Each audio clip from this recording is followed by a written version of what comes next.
Welcome and thank you for joining me in this presentation. In fulfillment of the Everglades University Masters of Aviation Science program, I will be presenting to you this capstone project supervised under Dr. Deborah Donnelly McClay. My name is Roman Vasquez Pliner, and today we will be talking about commercial aviation and its role in pandemics and epidemics. So in order to understand how airports influence the spread of uh, infectious diseases, we have to understand what are some of the systems in place in aviation that analyze and mitigate how accidents are caused. So if we look at the Swiss cheese model of accident causation, um, we'll see that there are unsafe acts, preconditions for unsafe acts, unsafe supervision, and organizational influence. And having to consider all of these four levels, we'll find that there are subcategories within each level that will present what are some of the factors that could be technological, could be human, could be environmental, physical, psychological, and they are going to identify where the problems and weaknesses are. Looking at this in a very simple, generic manner, we see that viruses tend to capture hosts who tend to become infected and either travel themselves or infect others who are going to be traveling. And through this process of traveling, we see that there tends to be epidemics that turn into pandemics. And because of such rapid mode of transportation, the proliferation of viruses tend to travel at the same rate or faster because of the introduction of new available hosts. So the airports have to start to consider what can they start to do in order to prevent exporting and importing infectious diseases that may cause ramifications in their society. Scientists all over the world have already concluded that there are some very basic principles that proliferate viruses. One of them is direct contact, indirect contact, where you're touching surfaces that have been touched by other people. Have droplets, so let's say somebody sneezes, those particles stay in the air and they travel to where you are and you inhale them. Then we have airborne, where again somebody coughed and the wind blew it and it was able to travel all the way to where you are and you again inhaled it. Oral and fecal, some people are touching different surfaces. Let's say you go to a bathroom, somebody's other feces may have become airborne through flushing, and you've came into contact with it without even knowing. Sometimes inhalation is not the way of contact. It could be through skin, it could be through contact with water, it could be contact through wind. There are vector-borne diseases that derive from animals that get transmitted to humans, and then humans eventually redevelop the virus and spread it onto other humans. For example, COVID-19 is a perfect example. It was derived from a bat that was either consumed or bit a human, and that human became infected and spread it onto 44 other cases in China, and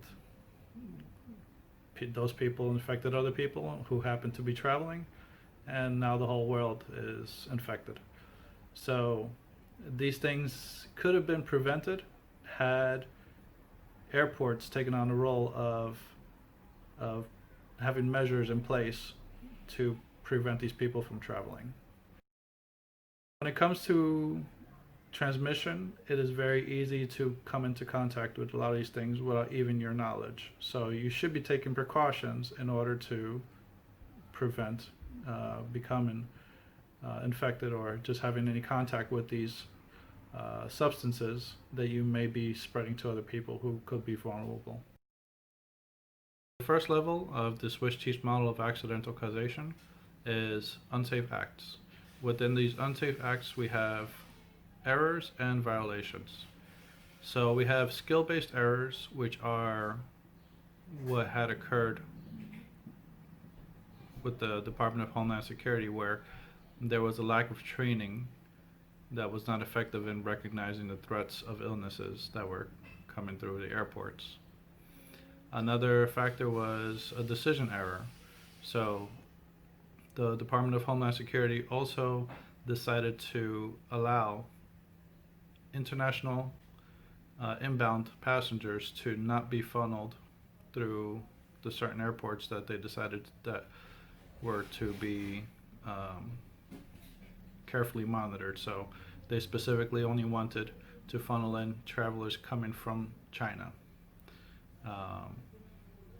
Then there were perceptual errors. So the World Health Organization, they had published misleading information that enabled passengers who were traveling to China and from China to continue traveling without any restrictions. And so therefore the spread of coronavirus was prevalent. Then we look at the routine violations. So TSA agents were given the new task of maintaining social distancing among the passengers, so keeping the 6 foot. TSA agents were also expected to engage with certain passengers who were either suspicious or needed extra monitoring, to physically touch them. And so, for example, TSA agents were given issued gloves, and they would touch each and every single passenger with the same pair of gloves until the passenger requested that they change their gloves. So we have certain policies in place for the TSA agents that are not effective in mitigating the spread of coronavirus. Then we have exceptional violations. So these violations were where we had 30,000 travelers coming from China, and all of them tested negative for COVID-19, and yet 600 TSA officers became infected as a result of contact with these 30,000 passengers, where 6 officers have passed away. Ever since May, 300 more cases have developed. So we have to put into question, what is it that TSA is currently doing that is causing them to become infected? And are their procedures proper? The combination of these violations and errors cause the public to have a degree of mistrust in the public authorities that are requesting or demanding that they follow certain procedures. So therefore, this gives rise to the public believing that authorities who are here to help us are really incompetent, and they're causing people to become uncooperative, and where there are measures that would have been reliable, like contact tracing, now those measures are not reliable because of the perception that people have towards these errors and violations. The information that's being gathered has the potential of being misused in ways of where people's civil liberties are being infringed upon, and even to the extent of having persecutory incidences where, for example, the Asians were being discriminated against during the pandemic because of the association to China. Most Americans assume that HIPAA protects their information, but contrary to belief, circumstantial emergencies tend to unlock some of those protections, and for national security reasons, the government's able to establish a record and database for many agencies to use in order to prevent um, pandemics. Consequently, this gathering of information becomes evidence for government entities to use against the public who wishes to have their information protected. So, for example, the U.S. Customs Board and Patrol had denied access to a Canadian citizen into the United States when they when their police record revealed that this person had a suicidal attempt in the past, and therefore the decisions being made at the individual level could cause implications for future travelers. On the other end of the spectrum, a Liberian man was connected to a Ebola patient in Liberia, and he had become the first patient in the United States to have imported Ebola. And the reason how this even occurred was the fact that he concealed that information during his travel from Liberia to the United States. Because this became an international incident, the Liberian government had decided to prosecute this person criminally because of his endangerment of the United States population. When talking about transportation, we should not neglect the fact that there are other modes of transportation that are interconnected with the airport system. There are different modes of aircraft. There are trains and ships and taxis, and people even walk to the airport. And let's not forget the shuttle buses that take people to their rental cars or to their hotels. So there's a interconnected system that is both long distance and short distance, long term and short term. And these all have implications as to what happens to the transportation system. Now, in the airport system, just 2% of the entire uh, um, aviation system is consisted of 73 major airports. 28% of these airports are located in dense population centers. So these become seed locations where you take regular public transportation and aviation transportation, and when you combine them together, you have a recipe where diseases are easily spread. And because of the nature of aviation, where people are frequently stressed, the workers are stressed, people's immune systems are already partially compromised, where interacting with people who are infected makes the host become prone to being able to attract some of these infectious diseases. Now, technology has preconditions for unsafe acts. Some of these are high-touch surface areas, for example, touch screens at the airport when you check in. And then we have thermal scanners whose purposes are to detect people who are symptomatic with fever. If people are asymptomatic, these detectors will not be effective, and therefore we have to consider the limitations of these technologies being used to determine if somebody needs to be quarantined or segregated from the population to prevent the spread of infection. Then we have to consider metagenomic surveillance. And this is basically a scientific method in collecting samples to determine what kinds of viruses exist coming from a certain aircraft or population that determines the possibility of an outbreak of certain viruses. Another precondition for unsafe acts is found under communications.